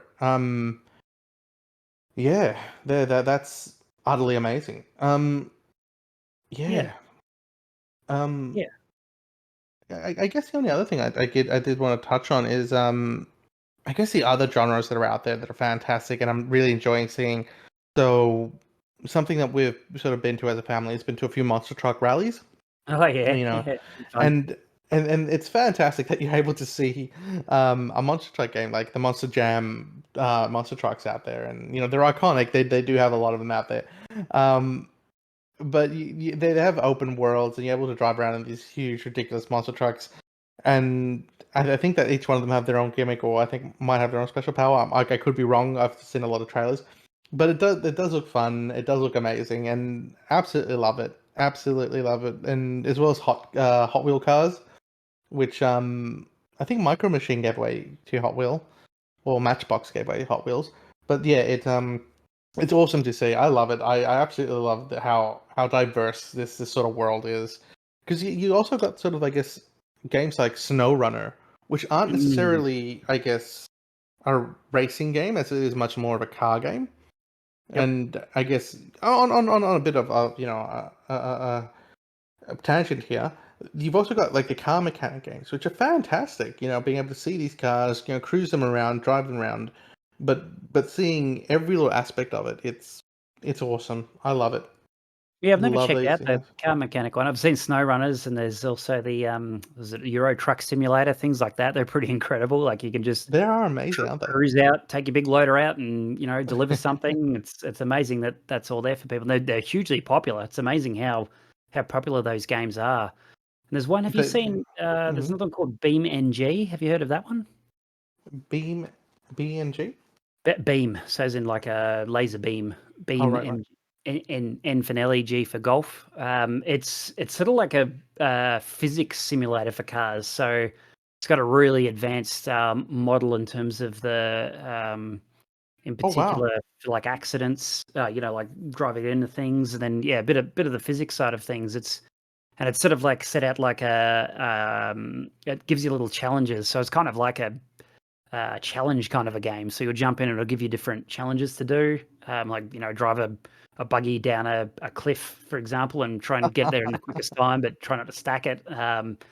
Yeah, that's pretty cool too. That's another one I've been keen on trying out, but again, because it's not in VR, it's really hard for me to commit to those things because I'm an absolute VR junkie now that I've switched to that. But No, uh, this is definitely something I feel like I would check out. Just because there's a multitude of cars, I think I saw a like a state not a station wagon, a minivan. I saw a minivan looking through it now, and I'm like, oh, yeah, like one of those old, you know, mum minivans that everyone drove around the early 2000s.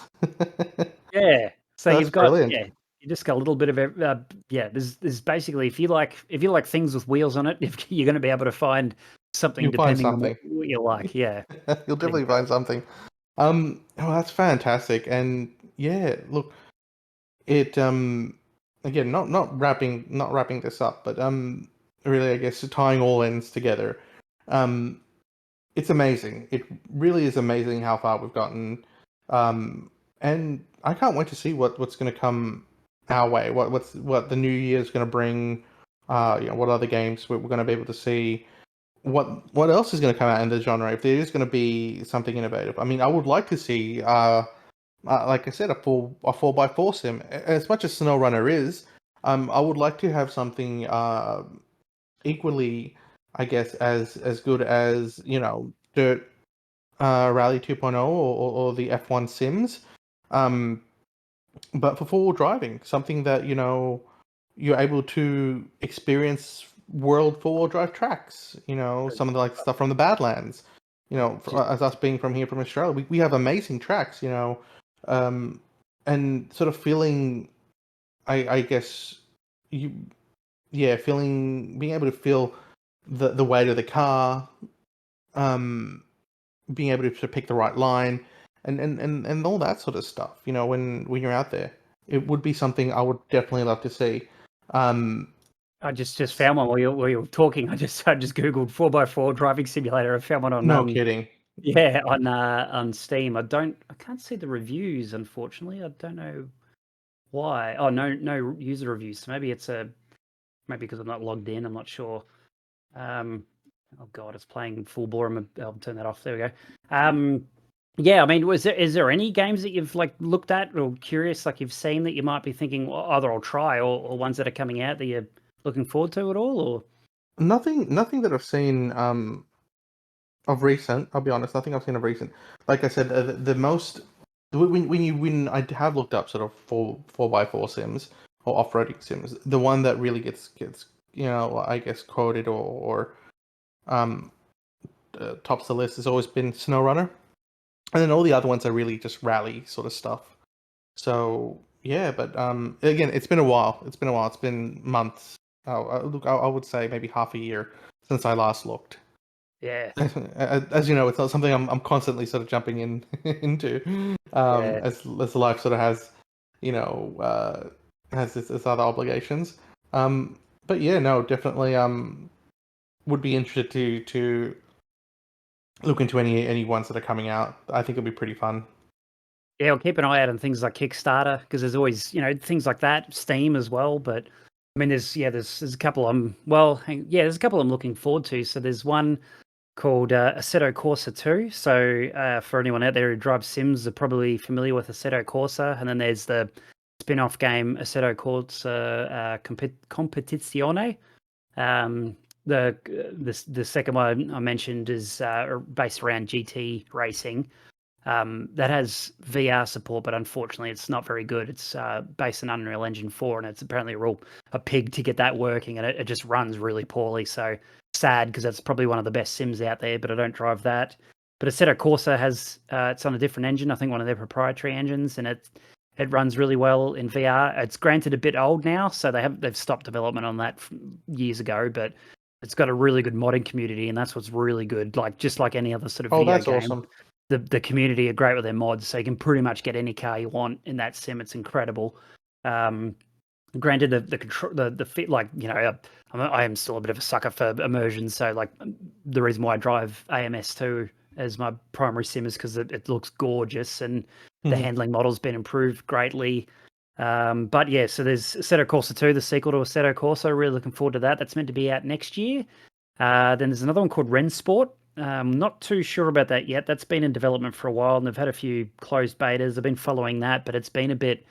I think the development's been a bit tumultuous, so we're not really sure where that's going. But that's going to be focused on sim racing as a sport. So that's very focused on that side of it. Um, and then AMS2 is still being developed actively. So apparently, I think Le Mans, so that Circuit de la Sarthe, which is the Le Mans circuit, is going to be released hopefully before the end of the year. They did say a little while ago it was coming out before the end of the year, but they're Razer Studios, they're Brazilian.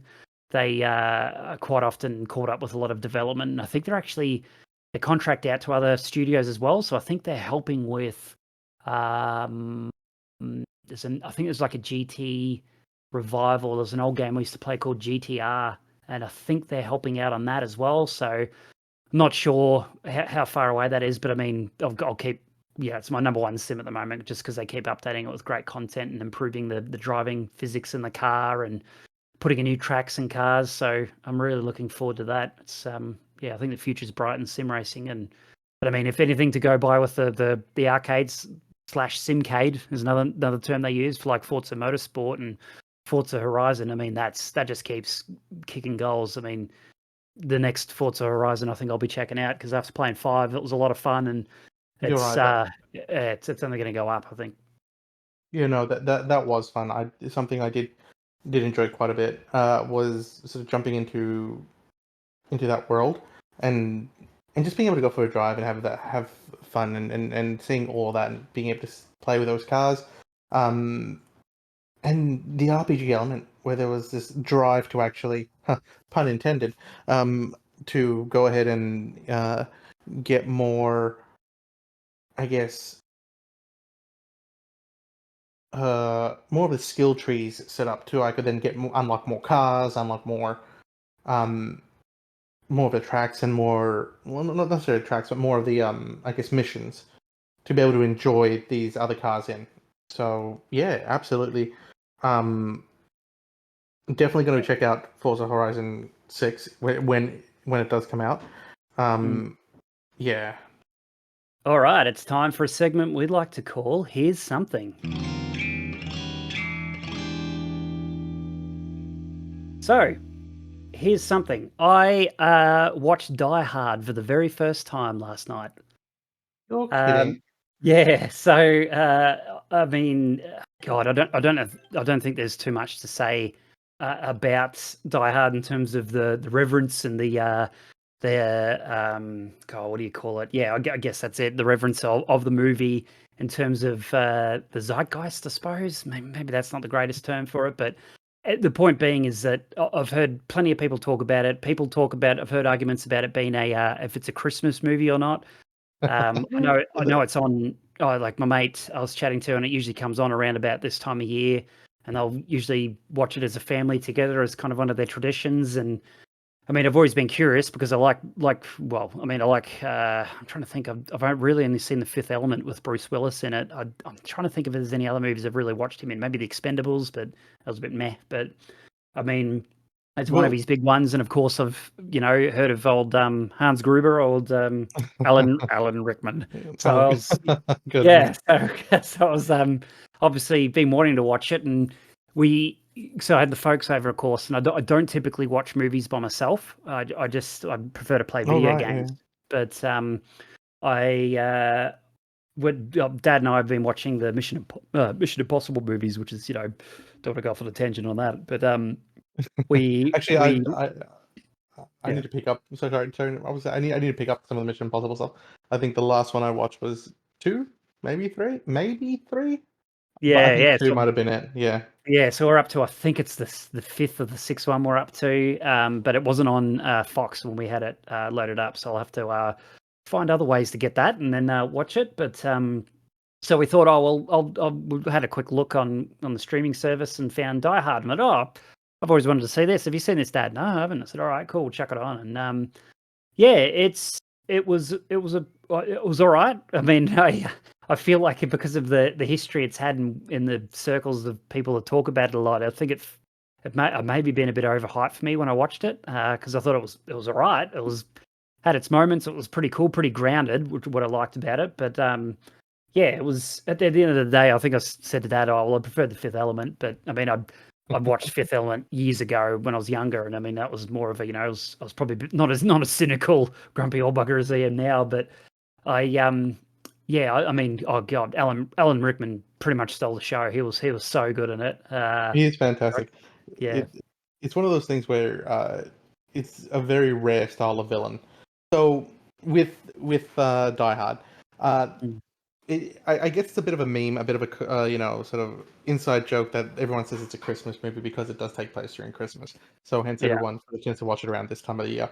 But yeah, with the thing about with Die Hard, and I guess why it was so influential was before Die Hard, most of your sort of big, badass heroes were guys like Schwarzenegger or Stallone, big, muscly dudes with very little. And again, not saying that Schwarzenegger doesn't have his charm. He's actually very, very charming, very funny.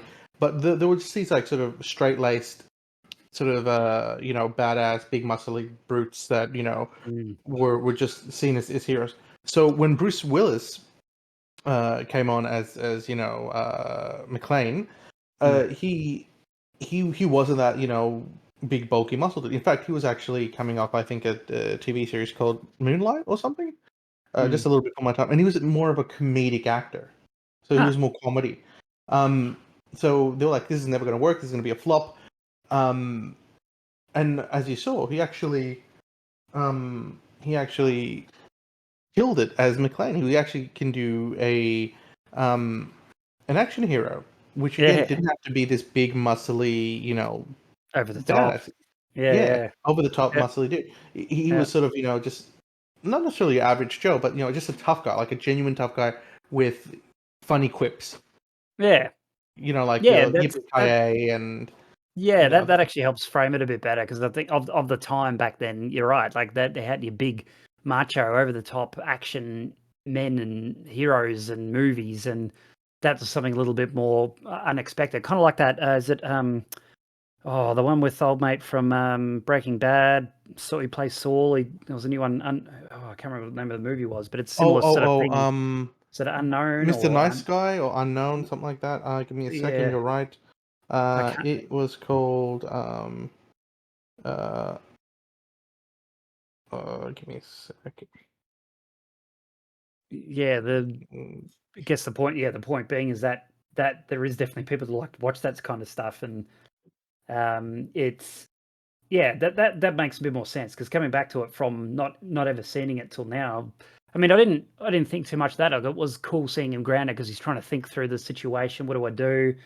Mm, I guess I don't know what I could put my finger on. I guess it didn't flow as well for me. Yeah, it was all right. It was just like a all right sort of standard affair action movie, but I guess for that era, I do prefer a bombastic over the top sort of stuff because it's a bit of fun, you know, and that's what the Mission Impossible movies are like to me. They're just a bit of exactly. craziness, fun. Um, You're right. They're your switch off my brain, watch big explosions, style thing. mm, And yeah, the film was called Nobody. Nobody, yes, thank you. Nobody. Yeah. Yeah. Um. So Yeah. It. Look, I watched it when I was younger, very young. Um. And again, I didn't. It didn't really leave any lasting impression on me. I think three did, which is Die Hard with a Vengeance, which Samuel Jackson. That one left a bit more of an impression on me. I can't remember two very much, um, but I watched it again when I think I was working in a particular place. It was Christmas. I had to do the Christmas shift, and we decided. And of course, we were there just to cover that shift. There wasn't a lot of work to do. So I ended up watching it during that shift, between calls and everything. And I remember falling in love with the film all over again. And I think recently, and I say recently, maybe in the last 5 years or so, it was on. I think it was on TV again. When I rewatched it, and I remember loving the film. It was just Bruce Willis is charming, and yeah, sadly, I'm not sure if you know this. Sadly, he's actually retired from oh acting yeah, due to an outstanding. illness, and there was this lovely post by his daughter, Saw that. yeah, where he was, yeah, so Mm, um, where I think they're like celebrating, I think Thanksgiving or something, and it was just a beautiful thing, and yeah, he really redefined, I guess, the action hero Yeah, for very gotcha. much of the 80s, because Yeah, there there was that there was just like, because if you look at the 80s cartoon, and I guess this is a topic that I would love um to discuss in a future episode, is mm, the um I guess cartoons, like 80s 90s cartoons. If you really look at it, like, we had RoboCop, mm. Rambo, He-Man, like a lot of these cartoons with these guys that are these just huge. I think even Conan, just Yep, gigantic, big, muscly dudes who yep, um were these, I guess, heroes or icons of the 80s, and it wasn't sort of till, I guess, that film came out and later in the 90s that we got sort of, characters like Raphael from the Ninja Turtles that were just these smart mouth, smart alecky, tough dudes. yep, The quips were less word puns and more just these antagonizing characters yeah, who, were just smart mouths of the era. So yep, yeah. No, that's brilliant. I'm really happy that you finally saw that. And again, to our listeners out there, we will be uh touching on films as well. So this podcast is not just strictly video games. There will be discussions on books, movies, like we say in the intro, everything geek culture. So look out. There might be a future episode on just, I guess, action films of the 80s. Because one of the other ones as well that I would love to talk about is Big Trouble in Little China. I'm not sure if you've oh, seen that. I haven't With seen that, so that'd be good to watch. Yeah, I've heard about it, but yeah. um, and there will be a question I will propose to you when after you've seen it, when we, and I'll like to revisit it because it's been a while. But it's an interesting movie for a particular reason, and it kind of is a little different for the time. Uh, so yeah, that'll be definitely something I'd like to touch on. But Yeah, it's amazing how that, and I guess that's why that film is so revered. Yes, unfortunately, the hype does kill it. It's not as awesome as everyone remembers it to be. Like, it's not this perfect film. I don't Mm. think a perfect film does exist. It's a great film. Oh, It's it is, and fun. there's Terminator 2. So that's what well, I guess that's what I got in my head because it's like those that era of movies, and I think of like if someone said to me, "What's the perfect action movie ever made?" I'm probably thinking Terminator 2. That's pretty damn good. Oh, look, I'm not sure. I've watched so many. I've watched so many. Yeah. But that being said, with um with the whole I guess Die Hard trivia bits, um, I'm not sure if you've heard this, but the Final Fall with Alan Rickman. Mm. So, not sure if you know this little bit of trivia. Uh, they told Alan that they were going to drop him. Yep. They told him, I think they were going to drop him on the count of three or something, and they actually dropped him on the count of two. So the Haha. genuine fear in his face Yeah. That's great. is from being dropped. Yeah, That's it's awesome. genuine from being dropped without him knowing. Now that's filmmaking. I love it. That is. That's how you get a good performance out of an actor. But yeah, No, it that was is that was true. me. Yeah, that was my here's something. What did you have on your mind? Um, let's see. I guess for me, the here's something is what I've recently been looking at is farming sims. Oh So yeah. like Stardew Valley, Yep. and all that sort of stuff. And I guess really looking forward to what is currently being dubbed and referred to as cozy gaming. Mm. So it's a style of gaming where it isn't sort of this busy hack and slash killing or having to work for a an objective. It's very much a right. You just do the simple tasks and it's cozy and relaxing, and that's sort of it. Yeah, have you heard of the wholesome games? So there's a basically like how you get all these Hmm. showcases of games like well used to be E3 RIP, and there's like the Nintendo Direct, the PlayStation Showcase and whatnot. There's one that happens every year called the Wholesome Games Direct, and that's the sort of stuff that you're talking about that's in there. And I do like Oh wow, looking at really? that. No, Yeah, so there's one. Well, there's one coming out. It's probably not as cozy, but there's one called the Plucky Squire that I'm really looking forward to. That's coming out next year. that does look Um, fun. but yeah, there's a lot of other those. Yeah, everything that's been spun off because of obviously the massive success and popularity of Stardew Valley is a lot of other indie devs are starting to go that way with their releases. And I There guess is a the one that pops up because I tried Stardew Valley, not my bag, and I played completely uh agree. well, the other one was Animal Crossing. So when obviously the pandemic was on, I jumped on that bandwagon because it'd be something nice and cutesy to play while you're sitting there locked up in your own room. But yeah, they just ultimately didn't give me enough challenge. I find myself getting bored. I think yeah, I don't typically play. I do have that sometimes that hunger for a cozy game, but I typically will play something like maybe Tears of the Kingdom I've been playing when I need to just cruise around in that world, but it's still, not exactly cozy, but it's something that's a bit more like comfort food in terms of a game. But That's exactly no, what they're sort of saying, and yeah, that's exactly the vibe they're going for. No, I agree with you. I mean, I did attempt Stardew Valley. It is somewhat up there. I could play it, and it is reminiscent of Harvest Moon, which I know Harvest Moon has come out recently, or been remade. Uh, but yeah, no, it's something that I definitely think it's great. Sometimes it's just a quick, you jump in, you do a few tasks, you get that hit of endorphins, and it's kind of the whole premise, I think, of it. That being said, I mean, I would love to, and for me, it's just I guess the child in me. I would like to create a style of game in the vein of these sort of cozy games or farming sim, whatever you want to refer them as, but like potentially Animal Crossing, but for adults. And what I mean for that, I mean is having a bit more sort of tongue-in-cheek jokes, a bit more sort of Uber. yeah, yeah, more mature in that essence where you know and again, what's the word?